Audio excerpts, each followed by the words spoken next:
So guys 15મા દિવસનો challenge આજે છે બીજો દિવસ અમારી સવાર થઈ ગઈ છે. પહેલા તો જોઈએ કેટલો મારો વેઇટ આવે છે. લાસ્ટ ટાઈમ તો 93.35, આજે છે 91.85, યાની કે 1.5 કિલો લોસ થયો છે. પહેલા દિવસે સારું રિઝલ્ટ મળ્યું છે. એનીવે ગાઈઝ વિડીયો ની શરૂઆત જઈએ. પહેલા તો હું ચીકુ લેવા મારી બાજુમાં અહીંયા ઓર્ગેનિક ચીકુ વાળા આવ્યા છે. આ ચીકુ છે વલસાડના. 3 કિલો અને 2 કિલોનું અલગ અલગ પેકિંગ કરીને 5 કિલો ટોટલ લઈ લીધા છે. આયંશભાઈ અમારે સૂતા છે ને સવારમાં મારા માટે પાલક આંબળાનું જ્યુસ બની રહ્યું છે, મારો અને પૂજાનું. જ્યુસ પીને આપણે નીકળી ગયા ઓફિસે. વર્ક બધું કમ્પ્લીટ કરીને ઘરે આવ્યો તો બચ્ચાની સાથે હેત ઉભરાઈ ગયેલો. મને મળ્યો નહોતો ને તો આયંશનો હેત એટલો ઉભરાઈ ગયો ને, બહુ મજા કરી.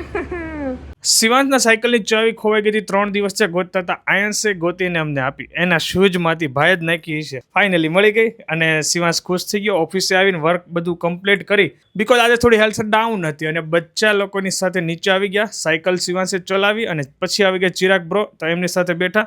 લીજાને જય શ્રી કૃષ્ણ કરી અને બધાએ ખૂબ વાતો કરી, ફૂલ મોજ કરી. ચિરાગ બ્રો ને લીજાને બાય કરીને આજે બીજા દિવસને એન્ડ કરીએ છીએ. તો વિડીયો લાઈક ફોલો કરવાનું ભૂલતા નહીં. બાય બાય, જય સ્વામિનારાયણ.